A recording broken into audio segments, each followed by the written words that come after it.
बिस्मिल्लाहिर्रहमानिर्रहीम। अस्सलाम वालेकुम नाज़रीन, मेरा नाम दावर अज़ीज़ है और एक मरतबा फिर मैं अपने यूट्यूब चैनल से आपसे मुखातिब होने का शर्फ हासिल कर रहा हूँ। आपका बहुत शुक्रिया, आप ज्वाइन करते हैं। आज दो मौज़ूआत पर बात करेंगे। पहला मौज़ू तो ये है कि मैं दुआ करता हूँ कि हर पाकिस्तानी मर्द को अल्लाह ताला मरियम सफ़दरवान जैसी सुघड़ बीवी अता करे। पहला ये इस पे बात करेंगे क्यों मैं ये दुआ कर रहा हूँ, और दूसरा जो इमरान खान साहब के बारे में कुछ खबरें हैं उड़ती उड़ती सुनी है कि 14 जनवरी को शायद वो रिहा हो जाएंगे जेल से, उसके बारे में मैं कुछ बात करना चाहूँगा। लेकिन उससे पहले गुजारिश करूँगा कि अगर आपने मेरा चैनल अभी तक सब्सक्राइब नहीं किया तो गुजारिश है कि सब्सक्राइब कर लीजिए। वीडियोस अगर पसंद आती हैं, मुझसे मुत्तफ़िक होते हैं तो लाइक एंड शेयर भी कीजिएगा। अपने कमेंट्स से मुझे ज़रूर नवाजिए, उससे मुझे अपने इस वीलॉग के कंटेंट्स बेहतर करने में बहुत मदद मिलती है, हौसला अफजाई भी होती है। तो चलते हैं नाज़रीन पहली खबर की तरफ। मैं ये दुआ क्यों कर रहा हूँ कि हर पाकिस्तानी को अल्लाह ताला मरियम सफ़दरवान जैसी सुघड़ बीवी अता करे।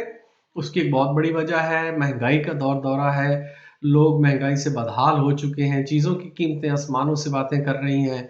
हर तरफ महंगाई है, हर तरफ परेशानी है, हर कोई परेशान है। अब तो जो अपर मिडिल क्लास जिसे कहा जाता था, भलाई मतवस्त तबका, अब वो भी बड़ी मुश्किल से गुजारा कर रहा है। तो ये इस मौके पर एक ऐसी बीवी जो कि काफ़ी किफ़ायतशार हो और बड़ी समझदारी से खर्चे करती हो और ऐसे तरीके से खर्चे करे कि आपको चक्कर आ जाए और आप बतौर खामन भी एक सोचने पर मजबूर हो जाएं कि भाई मेरी बीवी में ऐसे क्या गुण हैं कि इतने शदीद महंगे दौर में, इस हालत में भी ये इस किस्म के खर्चे करके घर का खर्चा चलाती है और पैसे बचा के काम करती है। जी हाँ नाज़रीन, इसकी वजह ये है कि जो इलेक्शन कमीशन ऑफ पाकिस्तान में मरियम सफ़दरवान नामी खातून ने, जो नवाज शरीफ साहब की बेटी भी हैं इत्तफाक से, उन्होंने जो अपने कागजात नामजदगी जमा करवाए हैं, उसके साथ उन्होंने अपने आमदन और अखराजात का गोशवारा भी जमा करवाया है। उस गोशवारे में एक डॉक्यूमेंट उन्होंने जमा करवाया है जिसके मुताबिक उन्होंने पिछले अरसे में काफ़ी गैर मुल्की दौरे किए। उसमें से एक दौरा जिस पे मैं बात करना चाहूँगा, उसका गोशवारा उन्होंने जमा करवाया कि उन्होंने 18 रोज़ा दौरा किया, जिसमें यूके, यूनाइटेड किंगडम जहाँ मैं बैठा हुआ हूँ, और स्विट्ज़रलैंड शामिल है। यानी एक ही दौरे में वो लंदन गई और लंदन से फिर वो स्विट्ज़रलैंड गई और फिर वो ये दौरा था। 18 दिन का दौरा था नाज़रीन। और दुआ की वजह ये है कि उन्होंने अपने गोशवारे में दर्ज ये किया है कि इन 18 दिनों के दौरे में मैंने कुल 53,000 रुपए खर्च किए। जी जी जी, आप बिल्कुल दुरुस्त सुन रहे हैं। 53,000 डॉलर नहीं, पाउंड नहीं, यूरोज नहीं, रियाल भी नहीं, दिनार भी नहीं, रुपए, पाकिस्तानी रुपए 53,000 रुपए मरियम सफदर ने खर्च किए हैं कुल इस दौरे में। टिकटें भी इसमें, एयर टिकट्स भी शामिल हैं, इसके अंदर खाना पीना रहना जो कुछ भी है, घूमना फिरना या जो भी खर्चे आते हैं इस किस्म के दौरों में, वो सब शामिल करके 100% of the cost is 53,000 rupees, पाक रुपीज, पाकिस्तानी रुपए। फिर दोहरा देता हूँ, डॉलर नहीं है, पाउंड नहीं है, दिनार या रियाल या कोई यूरोज वगैरह कुछ भी नहीं है। पाकिस्तानी 53,000 रुपए में मरियम सफदर अवाम ने ये दौरा किया है, 18 रोजा, यूके का और स्विट्जरलैंड का। तो ये दुआ की वजह मेरी बनी नाजरीन कि अल्लाह ताला हर पाकिस्तानी मर्द को ऐसी सुगड़ खातून दे जो इस तरह से खर्चे करती हो, इस महंगाई के दौर में भी इतने अजीम शान दौरे पूरे ताम झाम के साथ करे और सिर्फ 53,000 रुपये खर्च करे। बाकी बाजी मरियम सफदर अवान की जो आदात हैं, उनसे कतई नज़र उनकी ये एक खूबी ऐसी है कि जो उनकी बाकी तमाम मनफी पहलू जो उनके किरदार के हैं ना, ये उस पर हावी है। मैं तो ख्वाब में भी नहीं सोच सकता कि कोई खातून 53,000 रुपये में ये सारा काम कर सकती है।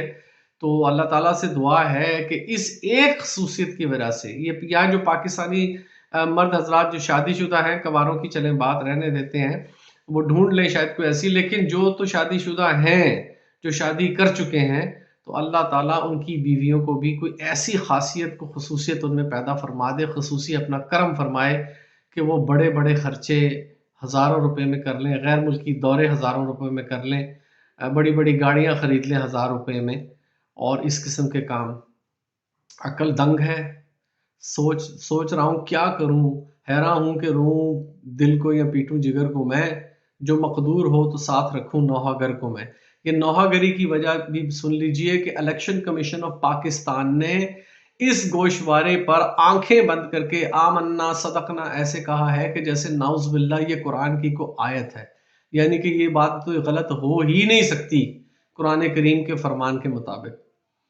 کاغذات نامزدگی منظور ہو گئے اس گوشوارے کے ساتھ۔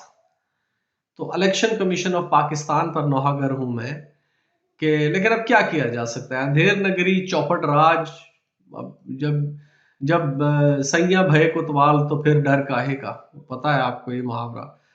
یہ بات چل رہی ہے، پہلی بات تو یہ تھی، اس پر بات کرنی تھی۔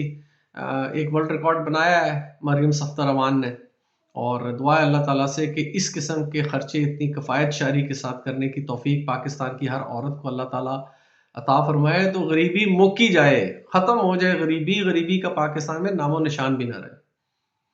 دوسری خبر کی طرف چلتے ہیں۔ میں بعض تجزیہ نگار ہیں حضرات اور خواتین، ان کی بات سن رہا تھا، اور ان کی باتوں سے یہ مجھے اندازہ ہوا کہ غالباً 14 جنوری کی ایک تاریخ ہے جس پہ کہا جا رہا ہے کہ اول تو یہ کہا جا رہا ہے کہ عمران خان صاحب جلد جیل سے باہر آنے والے ہیں، اور 14 جنوری کی ڈیٹ دی ہے اظہر صدیق صاحب نے، جو بہت ماہر قانون ہیں، اور ان کے ٹی وی پر اور ڈفرینٹ چینلز پر ہم تجزیے دیکھتے رہتے ہیں۔ اظہر صدیق صاحب سے میری ذاتی سلام دعا بھی ہے، اور ان کے حلقہ احباب میں تو شمار میں نہیں کرتا اپنے آپ کو، مجھ سے بہت سینئر ہیں، بہت قابل ہیں، بہت پڑھے لکھے ہیں، ان کے تجزیے بڑے جاندار ہوتے ہیں، لیکن بہرحال ان سے نیاز مندی ہے، ان سے سلام دعا ہے۔ اظہر صدیق صاحب نے 14 جنوری کی تاریخ دی ہے، لیکن پورے ادب اور احترام کے ساتھ میں ان سے اس بات پہ اختلاف کرنے کی جرات رکھوں گا، اور میں یہ نہیں سمجھتا کہ عمران خان صاحب کو کسی بھی صورت میں جیل سے باہر آنے دیا جائے گا۔ اگر جیل سے باہر آنے دیا گیا تو باہر آ کر جو وہ حال کریں گے، آپ اس کا اندازہ صرف اس سے لگا لیں کہ جیل کے اندر بیٹھے ہوئے انہوں نے پوری دنیا میں تھرتھلی مچائی ہوئی ہے اس وقت۔ یہ نواز شریف ہو گیا، یہ زرداری ہو گیا، شہباز شریف، مریم صفدر، فضل الرحمان ہو گیا، اور یہ اس قسم کے جو لوگ ہو گئے، یہ تو کسی کھاتی میں، کسی گنتی میں، کسی طرح سے نہیں آتے۔ اس وقت جو دنیا میں اس وقت ان کے اکانومسٹ کو جو انہوں نے آرٹیکل لکھا ہے 3 دن پہلے، اس کو لے کر جو اس وقت پوری دنیا میں مچا ہوا ہے، غدر مچا ہوا ہے، ہم یہاں بیٹھے ہوئے ہیں یورپ میں، مجھے اندازہ ہے، میں پڑھتا رہتا ہوں ڈفرینٹ چیزیں، میں آپ سے مخاطب ہونے سے پہلے بہت ساری چیزیں دیکھتا ہوں، تجزیہ آپ کے سامنے ان کا پیش کرتا ہوں۔ جناب والا 2007 سے لے کے آج 2024 شروع ہو گیا ہے، 2007 کے بعد یہ ان کا سب سے زیادہ پڑھا جانے والا آرٹیکل بن گیا ہے اس وقت، اور ابھی اس کا ریکارڈ بڑھتا جا رہا ہے، یہ اور بھی آگے توڑے گا ریکارڈ۔ اس کی وجہ یہ ہے کہ انہوں نے بھی، اکانومسٹ والا نے بھی ایک تماشا کیا ہے کہ وہ ہر 2-3-4 گھنٹے کے بعد اس کا انٹرویو کا کوئی ٹکڑا نکال کے اسے سرخیوں کے ساتھ چڑھا دیتے ہیں اپنی ویب سائٹ پہ، پھر وہ بھی پڑھا جاتا ہے۔ تو انڈائریکٹلی اگر دیکھا جائے تو یہ اس وقت میرا خیال تقریباً 2 کروڑ کے قریب یہ لوگ پڑھ چکے ہیں شاید تقریباً۔ تو یہ عمران خان صاحب اگر جیل کے اندر بیٹھے ہوئے یہ کام کر رہے ہیں، جیل کے اندر بیٹھے ہوئے انہوں نے پورے ملک کو نتھ ڈالی ہوئی ہے۔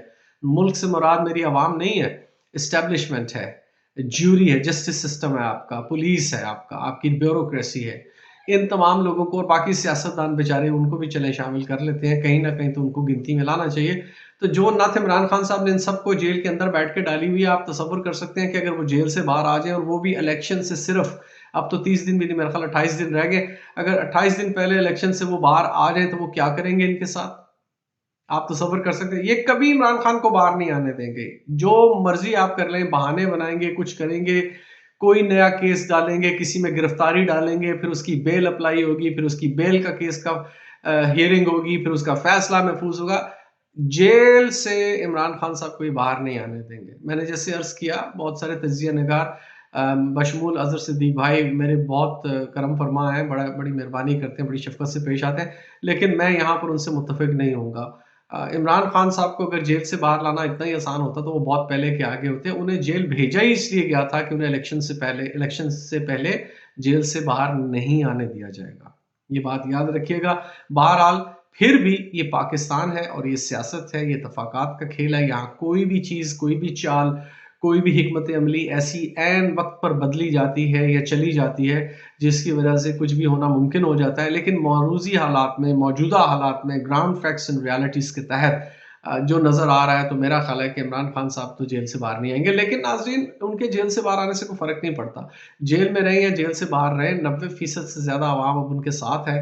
मैं अभी उनकी वो जो टेलीथॉन है, जो फंड रेज़िंग के लिए इलेक्शन की कैंपेन चल रही है, मैं वो देख रहा था, उसके डिफरेंट मैं अदाद-ओ-शुमार देख रहा था। तो पाकिस्तान में इंटरनेट की बंदिश के बावजूद इस वक़्त वहाँ पर जो अटेंडेंस का आलम है, उसका तसव्वुर ही किया जा सकता है। अगर ये वक़्त पर आप पे पहुँच जाए ये वीडियो, तो आप भी उसको ज़रा उसके जाके स्टैटिस्टिक्स देखिएगा। आपको अंदाज़ा हो जाएगा कि इमरान खान साहब की पॉपुलैरिटी का आलम ये है कि वो इस जलसे में, ऑनलाइन जलसे में, टेलीथॉन में मौजूद भी नहीं है। वो मौजूद नहीं है वहाँ पर। मुख्तलिफ जो रहनुमा हैं पीटीआई के, वो अपने ख़यालात का इज़हार कर रहे हैं, लेकिन उसके बावजूद इसकी अटेंडेंस का आलम जो ऑनलाइन है, तो आप तसव्वुर कर लें कि अगर इमरान खान साहब बाहर आ जाएँ तो फिर क्या होगा। जैसे मैंने पहले अर्ज़ किया कि मेरा नहीं ख़्याल कि ये बाहर आने देंगे इमरान खान साहब को, लेकिन अनहोनी हो जाए तो मैं कुछ कह नहीं सकता। गैब कलम तो सिर्फ़ ज़ाहिर है कि अल्लाह ताला की ज़ात के पास है। पाकिस्तान की बेहतरी के लिए दुआ गो हमें होना चाहिए। All is well that ends well, एक मुहावरा है अंग्रेज़ी का, ये कहा जाता है, उसी पे हमें कायल होना चाहिए। अल्लाह करे कि जो भी सूरत हाल हो, 8 फरवरी को अगर इलेक्शन हो जाए, बज़ाहिर मुश्किल दिखते हैं, लेकिन अगर इलेक्शन हो जाएँ तो अल्लाह ताला उसमें पाकिस्तान की बेहतरी के असबाब पैदा कर दे। इसी दुआ के साथ आपसे इजाज़त चाहूँगा। एक मरतबा फिर गुज़ारिश करूँगा जाने से पहले कि अगर चैनल सब्सक्राइब आपने मेरा अभी तक नहीं किया तो ज़रूर कर लीजिएगा। अगर वीडियोज़ से, मेरे तज्ज़िये से आप मुत्तफ़िक होते हैं तो वीडियोज़ लाइक एंड शेयर भी कीजिए, इससे बात फैलाने में मदद मिलती है। बेल आइकॉन ज़रूर दबाइए नाज़रीन, क्योंकि जो मेरा फिर लेटेस्ट वीलॉग अपलोड होगा उसका नोटिफ़िकेशन आप तक बरवक़्त पहुँचेगा और आप बरवक़्त वीलॉग देख सकेंगे। कमेंट्स से ज़रूर नवाज़िए, उससे कंटेंट बेहतर करने में मदद मिलती है। मैं आपके लिए दुआ गो हूँ, आप मेरे लिए दुआ कीजिए। पाकिस्तान हमेशा ज़िंदाबाद।